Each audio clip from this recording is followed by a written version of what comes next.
안녕하십니까. 클릭이 사람의 유진수입니다. 문재인 정부 출범한 지 6개월 지나고 있습니다. 전북 도민들 지역 균형 발전에 기대감이 큰데요.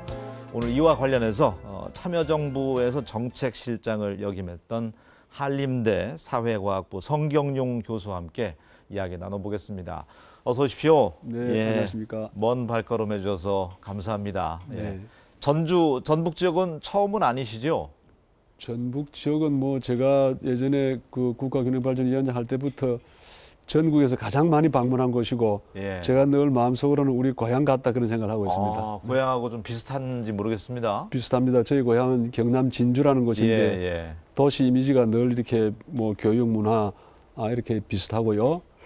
그러나 아름다운 것으로 치면은 전주가 더 아름다운 곳이 많지 않나 생각합니다. 그렇군요. 가장 또 한국적인 고장이기도 하니까. 네.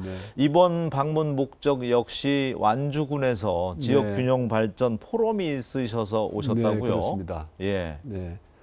아마 이제 새 정부 출범하고 이제 난 직후이기 때문에 지역에서는 새 정부가 어떤 정책 방향을 가지고 있는지 또 지역은 앞으로 어떤 정책에 치중하면 서로 협력이 잘 될지 그런 걸 이제 토론하는 자리가 만들어졌습니다. 네.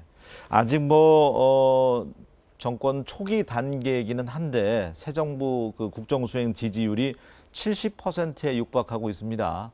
어떻게 평가하고 싶으신지요?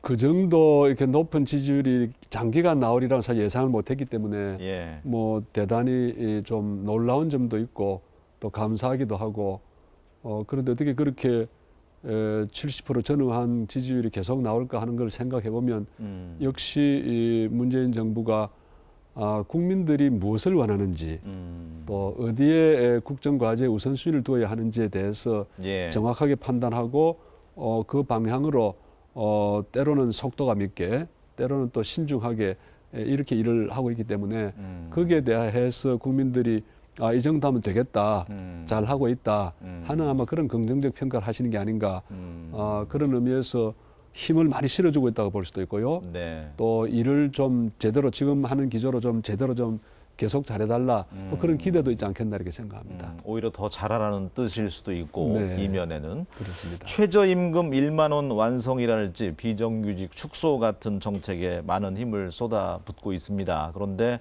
그 최저임금 1만 원 같은 경우는 지금 소비와 경제가 위축된 상황에서 또 우리 지역 같은 경우는 중소상인이 많다 보니까 상당히 그 우려가 큽니다. 네. 그리고 실제 이 정책은 한국노동연구원 조사에 따르면 문재인 정부 노동정책 가운데는 최하위점을 또 받았던데요. 어떤 견해신지요? 지금 이제 최저임금을 인상하겠다든지 또 비정규직을 앞으로 공공부문부터 좀 빠른 속도로 해소하겠다든지 좀 세금을 좀 일부 더 올려서 복지를 확대하겠다든지 또 문재인 케어라고 알려져 있는 건강보험 관련 이런 정책들은 우리 사회가 가능하면 최대한 그 방향으로 이제 가야 될 그런 방향이죠. 지난 한 10년 동안 국민복지 부분에 너무 이제 그 진도를 내지 못했기 때문에 네. 지금 뭐 많은 국민들이 소득이 부족하고 일자리가 없고 또 건강보험 이 보장성이 지금 취약해서 여러 가지 고통을 겪고 있지 않습니까? 예. 그런 거를 생각할 때 저는 그 방향이 매우 바른 방향이다 이렇게 판단하고요. 다만 이제 걱정이 되는 부분이 있죠. 지금 말씀하신 대로 중소자영업자들 경우에는 뭐 너무나 경쟁이 치열하고 또 이 수익률이 낮은 그런 이제 그 업종이 많은데 그걸 그 최저임금을 만 원 이렇게 한다면은 네. 아마 감당하기 힘든 데가 많이 나올 거고요. 맞습니다. 저는 네. 그런 데 대한 그 고려는 어려움을 겪을 수 있는 그런 부분에 대해서는 정부가 임금을 보조한다든지 여러 가지는 보완책을 지금 고민하고 있다고 알고 있고요. 다만 그러나 그 전국의 모든 사업장을 대상으로 해서 정규직화를 한다든지 최저임금을 높인다 하는 문제는 정책 방향은 좋으나 실제로 현실적으로는 그 기업들 간의 능력도 차이가 있을 수 있고 이 노동자들하고 기업가들 사이에도 여러 가지 이제 알력과 긴장이 생길 수 있는 거기 때문에 이 정책을 제대로 실행하고 추진하는 데 있어서는 저는 굉장히 많은 고민이 필요하다고 생각하고요. 맞습니다. 네. 우리가 여기서 이제 주목해야 될 것은 이 과정을 정부가 해라라고 하고 일방적으로 수용해라.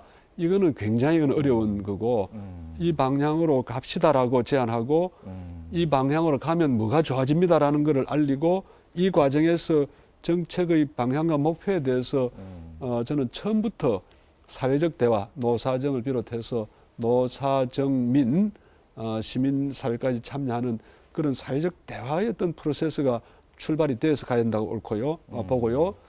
그 다음에 이제 구체화하는 과정에서는 예. 자 그러면 이 사회적 대화를 통해서 어느 기업이면 기업이 일부 좀 내놓고 또 그러니까 노동자 측도 뭔가를 좀 양보해야 될 것이고 정부가 또 뭔가를 더 지원해야 될 것이고 예. 이것을 대화하는 가운데 서로가 양보하고 또 양보하고 협력하면 일정한 기간이 지나면은 성과가 올라갈 것이고 좀 더 많은 어떤 생산성 향상이 있을 것이고 그러면 이제 처음에 우리가 양보하고 협력했기 때문에 예. 생산성이 증가하는 거고 그게 증가하면 또 모두가 그거를 공유해서 이익을 볼 수 있기 때문에 예. 이런 이 가능성에 대해서 서로가 이렇게 인식을 공유하고 서로가 고통을 분담하고 또 좋은 결과가 나올 때 그 결과를 공유할 수 있는 이런 우리가 인식을 같이 하게 되면은 저는 당장 예를 들어서 1만 원 이렇게 하는 건 어렵고 당장 전원을 정기적으로 하는 건 어려울지 몰라도 일정한 시차를 가지고 차근차근 해 나가면 점진적으로 해 나가면 반드시 그런 좋은 목표에 도달할 수 있기 때문에 너무 서둘지 말고 예. 또 너무 각 그 경제 주체들이 나는 절대로 양보 안 한다 하는 그 생각하지 말고 내가 조금 양보할 수 있고 서로가 협력하면 더 좋은 성과를 거둘 수 있다라는 데 대한 네. 좀 확신을 가지고 사회적 대화, 사회적 합의 이것을 나는 반드시 해야 된다고 생각합니다. 네. 사회적 그 분위기를 만들어가는 게 중요하시다는 말씀 같은데. 그렇습니다. 일단 뭐 저희 그 전북 지역만 보더라도 자영업 하는 분들, 식당 하는 분들은 걱정이 아닌 태산 같더라고요. 네, 이러다가 네. 종업원 많이 못 쓴다. 네. 아르바이트생 10,000원 최저임금 시작하게 되면 나보다 더 많이 가져간다. 네. 주인보다. 뭐 그런 우려가 있기에 한번 드려봤습니다. 참여정부 최대 치적 가운데 하나는 이제 혁신도시 조성에 있다고 하겠는데 우리 지역도 이제 12개죠. 한국식품연구원을 마지막으로 공공기관에 이전을 다 했습니다. 이 혁신도시 조성의 가장 큰 의의는 어디 있다고 보십니까? 한 두 가지 정도 말씀드릴 수 있겠네요. 예. 우리가 참여정부가 이제 크게 추진한 사업이 행정 수도를 이전하는 거, 그다음에 그것과 동시에 수도권에 집중되어 있는 공공기관을 지방에 분산 배치하는 거, 이 두 가지가 이제 같이 진행이 됐는데 이것을 그렇게 하지 않을 수 없었던 것은 우리가 이제 해방 이후에 또 60년대 이후에 이제 산업화를 뭐 계속 빠른 속도로 진행하면서 전국에 흩어져 있던 인구가 이제 수도권으로 밀집을 한 거죠. 예. 그 당시의 판단으로는 수도권 집중이 인구나 산업이나 또는 국가 공공기관이나 이게 너무나 이 밀집이 악화되어 있기 때문에 이렇게 이제 특정 지역으로 대규모로 밀집되는 현상을 경제지리학에서는 파멸적 집중화 이렇게 얘기합니다. 네. 집중화가 너무나 과도하게 돼서 나라 전체적으로는 파멸적 결과가 올 수가 있다. 이렇게 네. 이제 판단해서 1차적으로는 분산 배치 정책을 하지 않을 수가 없었죠. 그래서 혁신도시 정책을 한 가장 중요한 이유는 특정 권역으로 집중된 이 구조를 해소해서 수도권 집중을 완화하고 또 국가 균형 발전의 기틀을 우리가 만들자 하는 게 이제 첫 번째 목표가 되겠고요. 두 번째는 이제 그렇게 하고 지역의 그 전략 산업이나 지역의 발전 잠재력이 높은 분야의 기관들을 배치했기 때문에 그 기관들이 이제 오면, 예를 들면 전주 같으면은 전주 완주 같으면은 이 지역이 이제 농업 지역이고 앞으로 농산업을 키울 수 있는 그런 가능성이 높은 곳이다 해서 주로 농진청을 비롯해서 이제 농업 관련 기관을 보내고 당시에 이제 우리가 전북도하고 협의할 때 예. 여기에 세계적인 식품 산업 클러스터를 만들자. 그래서 이제 이 전북의 그 식품 산업 클러스터를 위해서 별도로 우리 당시에 우리 국가균형발전위원회에서 네덜란드의 와이닝겐이라는 지역을 직접 다녀왔습니다. 그 지역을 다녀온 이유는 식품 산업이 세계적인 수준으로 성장할 때 어디까지 갈 수 있느냐를 우리가 확인하기 위해서 다녀왔고, 우리도 그런 생각을 하고 있었고, 당시 전북도도 그런 판단을 이제 했기 때문에 우리가 이름까지 바꿨잖아요. 식품 농수산부를 농림수산식품부로 이름까지 바꾸고.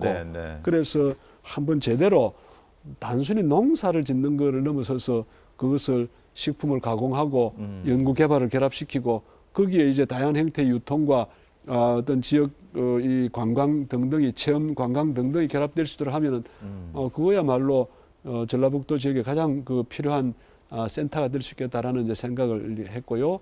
그래서 많은 이제 일들이 이루어졌는데, 그렇게 해서 그 지역이 꼭 필요하는 분야의 기관들을 배치하고 그 지역은 미래를 스스로 자립할 수 있는 그런 이제 혁신 클러스터를 만들어서 자립적 발전이 가능하게 되도록. 아까 앞에 목표는 지역에 분산 배치해서 수도권 집중을 막는다는 것이고, 지역에 배정된 기관들이 그렇게 지역의 전략 산업하고 결합이 되면은 지역에 자립할 수 있는 기반이 되는 것이니까, 그러면 뭐 다시 또 중앙정부에 의지하고 하지 않더라도 자립자생할 수 있는 거다. 당시에 이제 그렇게 판단했고, 시간이 좀 뭐 이제 그 이후에 정부들이 별로 뜻이 없어서 바뀌면서 지연이 됐습니다만, 흐지부진했죠. 이제 지금 본 궤도에 올라가기 시작하니까 지금부터 다시 옛날에 우리가 그 문제의식을 다시 살려내고 좀 더 관련되는 이 기관 중에 이전 가능한 데가 있다든지 관련 기업들이 있다든지 해외에 그런 우리하고 협력해서 할 수 있는 그런 또 기업을 좀 폭넓게 우리가 유치해서 이제는 지금부터는 이제 뭔가 성과를 내고 지역의 투자나 고용이 실질적으로 일어날 수 있도록 지금까지는 그냥 준비했다고 봐야 되겠죠. 그러나 지금부터는 이제 본 게임이 시작된다. 이런 이제 인식을 가지고 정부, 지자체 모두가 이제 힘을 합쳐서 새로운 변화의 계기를 만들어야 되겠다, 그렇게 보고 있습니다. 바로 그 부분에 이제 아쉬움이 있습니다. 공공기관이 이전해 왔지만 관련 기업이라든지 연구기관의 동반 이전이 잘 이루어지지 않고 있습니다. 일례로 산학연 클러스터 같은 경우도 기업이 안 오다 보니까 지금 분양률이 14점 몇 % 정도밖에 되지 않거든요. 그래서 이제 그 부분은 저도 이제 정부 이제 일에서 많이 떠나 있었기 때문에 구체적으로 어디가 막혀 있고 어디를 이렇게 열면은 기회가 좀 생길 수 있고, 아직은 제가 그 말씀을 드리기는 좀 어렵고요. 그러나 잠재적으로는 저는 기회가 많이 있을 거다. 부처들의 또 여기 와 있는 공공기관에 또 산하기관이 있습니다. 협력기관도 있고요. 또 서로 업무 협력 관계에 있는 민간도 기업도 많이 있는 것이고, 그래서 그 부분은 아직 뭐 이렇게 서로 가능성을 타진한 상태가 아니기 때문에 정부가 적극적으로 새로운 어떤 방안을 만들고 또 계속해서 협력하다 보면 길이 열린다고 보는데, 제가 이 대목에서 꼭 좀 말씀드리고 싶은 것은 제가 임기가 끝날 무렵에 이제 혁신도시 조감도가 나온 상태인데, 그때 제가 여러 지역의 지사님들, 전국의 지사님들 다 초청해서 이런 말씀을 드렸어요. 지금은 아직 도산 계획에 불과하지만은 지금부터 그 기관들이 각 지역에 와 있다고 해서 가정하고 지금부터 서로 협력 사업을 시작해 주십시오. 그래서 예를 들면은 전라북도 경우에는 이제 농산업 관계 기관들이 다 있으니까 거기에 기관장이나 거기에 중요한 어떤 그 전문성을 가진 분들을 도의 이 자문위원으로, 분야별 자문위원으로 위촉을 하십시오. 그래서 평소에도 의견을 듣고 당신들이 내려오면 어떤 일을 할 수 있는지, 당장 지금부터는 어떤 협력 사업을 할 수 있는지부터 좀 상의해 주세요. 그리고 그분들이 오면 여기 와서 이제 그 주택을 가지고 생활할 텐데, 그분들이 주말 되면 할 일이 없고 이렇게 심심할 수 있고, 그러면 다시 또 서울 갈 수 있으니까 여기 주변에 경치 좋은 곳에 좀 아주 멋진 좀 주택도 짓고 해서 여기에서 새로운 어떤 좀 생활을 할 수 있도록. 그 얘기는 이제 정주 여건이 되겠네요. 정주 여건이면서 동시에 도시인들이 꼭 좀 한번 누려봤으면 하는 이 전원 생활을 할 수 있는 그런 공간을 조성해서 저렴한 비용에 와서 본인도 생활하고 농사도 짓고 서울에 있는 가족들도 자주 오고 싶고, 그런 곳을 만들자. 그거는 사실은 큰 돈 들이지 않고 할 수 있는 일이기 때문에 제가 그런 것도 좀 지금 고민하십시오. 그렇지 않으면 결국은 주말에 할 일이 없으니까 다시 이제 차를 대절해서 주말에 가게 돼 있는데 지금 전국적으로 지금 모든 혁신 도시에서 금요일 오후 되면 그런 일이 벌어지고 있습니다. 네. 절대로 저는 그런 일이 있어야 한다고 생각합니다. 그거는 그분들의 문제가 아니고 이 지역의 문제이기 때문에 도대체 지역은 그동안 뭘 했느냐. 예. 도청에는 뭘 했고 시청에는 뭘 했고 지역에 있는 각 대학들은 뭘 했는지를 지금 질문해야 되고 그분들하고 좋은 관계가 만들어지면 이게 내 고향이라고 제2의 고향이라고 생각하고 나만 좋아하는 게 아니고 우리 가족들이 다 이 지역을 좋아한다 하면 그분들이 가만히 있겠습니까? 나는 그분들이 스스로 나서서 예. 우리하고 협력기관이 어떤 게 있고 산하기관이 뭐가 있고 우리가 해외에 어떤 기업을 알고 있는데 참여하겠다.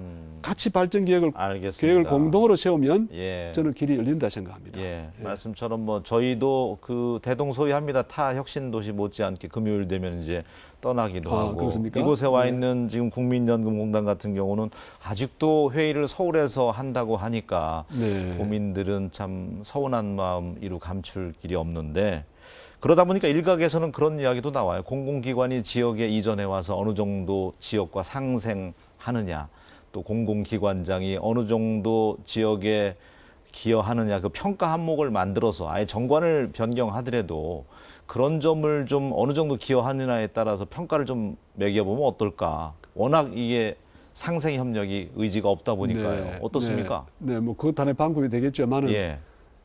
그러나 그게 어떤 사람과 어떤 기관을 움직이는 상책은 아니라고 봅니다. 저는 뭐 하지 하책 정도로 생각하는데요.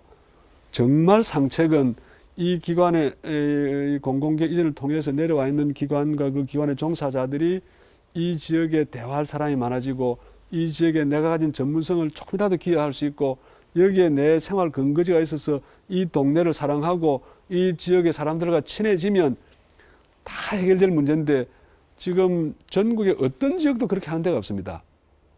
아마 우리가 뭐 한 5년 정도 일을 더 했더라면 이미 그런 조건을 다 만들었으리라고 생각하는데 어쨌든 뭐 정부 일을 하는 건 딱 주어진 임기가 있으니까 한 10년 공백이 생긴 게 참 마음이 안타까운데요. 지금부터라도 나는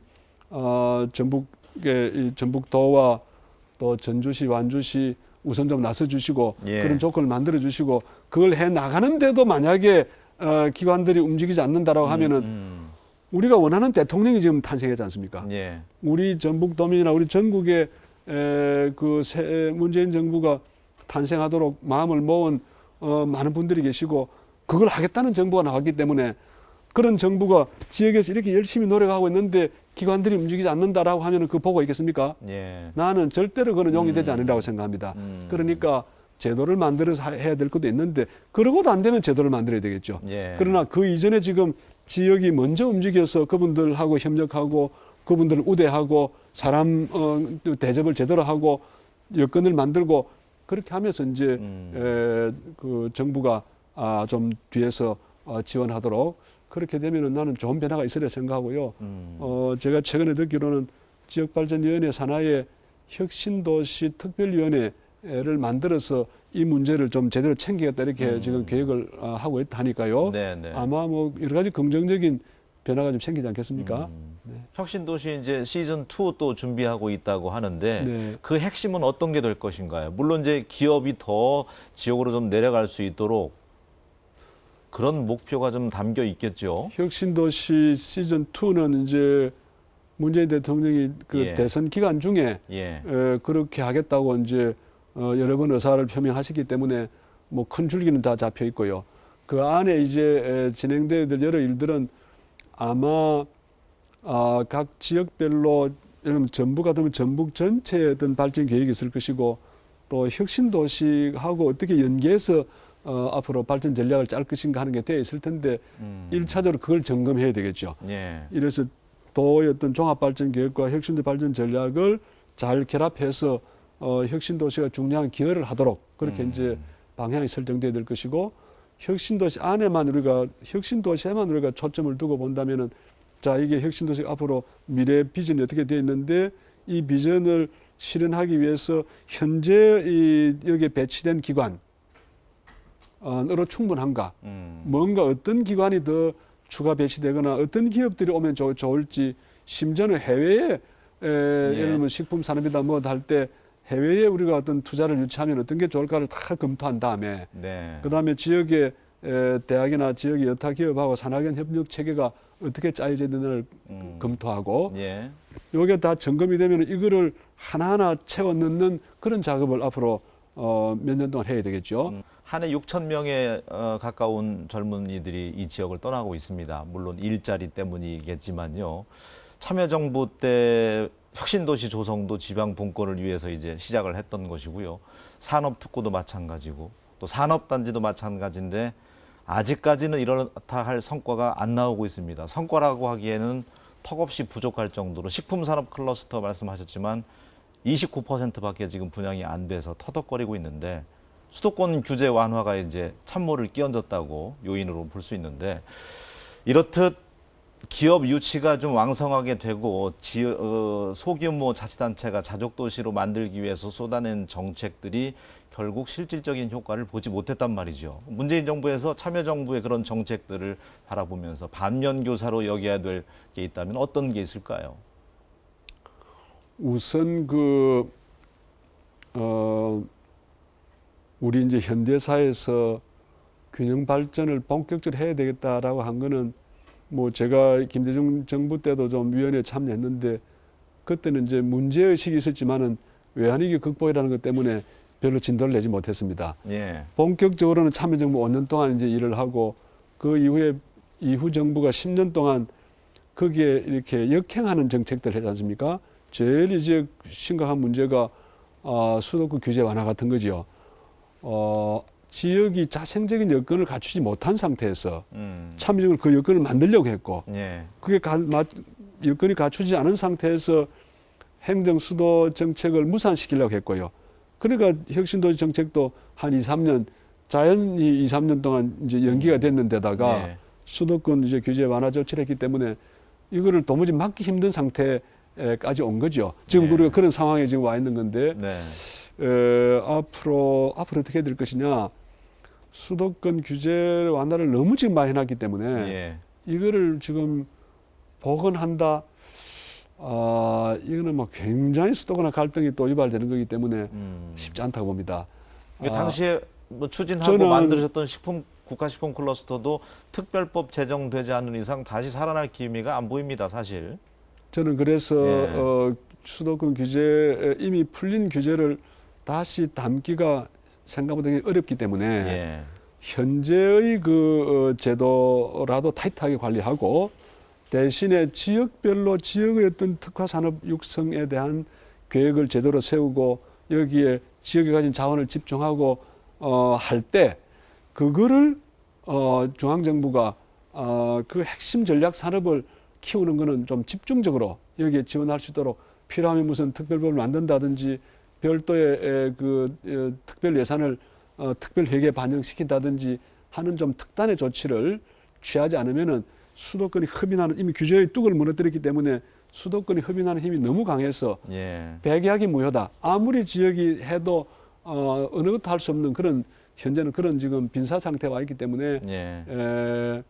지금 말씀하신 대로 그게 뭐 특별법이 되든지 특별 무슨 회계가 되든지 그런 방식으로 여기에 접근하지 않고서는 지역의 어떤 그 자생적인 어떤 자립 기반을 만든다는 게 대단히 좀 어려운 일이 되겠죠. 예.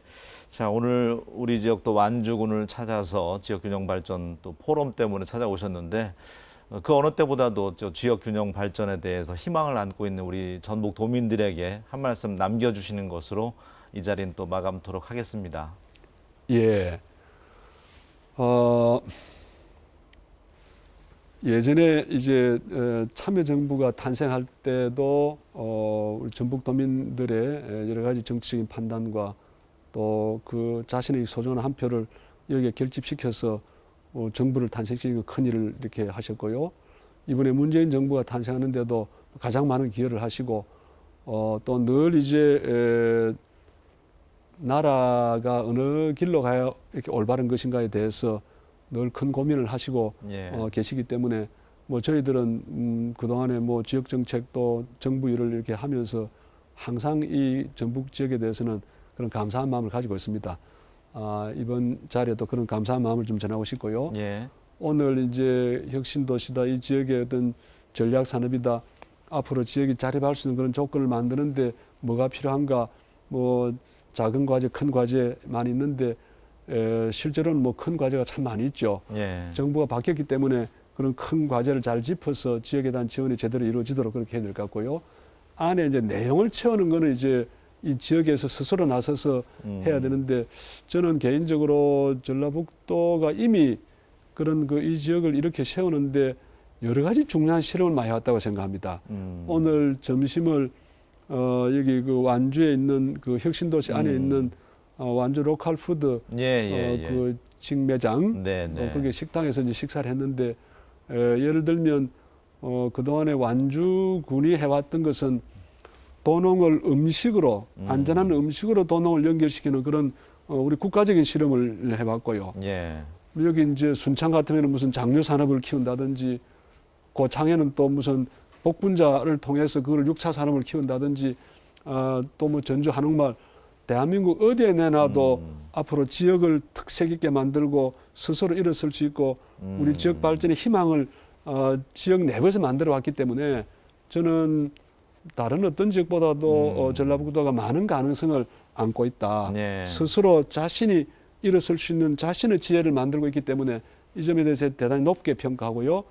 앞으로 새 정부가 와서 이제 아까 큰 숙제를 또 해야 되는데, 예. 그 일을 할 때도 중앙이 할 것을 하는 거지만은 지역의 문제를 푸는 것을 우리 지역 내부의 어떤 에너지와 그런 지혜를 결집해서 이미 그동안 잘 해 오셨기 때문에 예. 앞으로 그렇게 해주시면 이게 이 지역을 이렇게 세우는데도 그게 빛이 되고, 알겠습니다. 다른 지역에 대해서도 네. 커다란 이렇게 모범이 되고 희망이 안 되겠습니까? 네. 저는 그런 점에 대해서 높게 평가하고 앞으로 더 이 지역이 잘 이렇게 나갈 수 있도록 그렇게 네.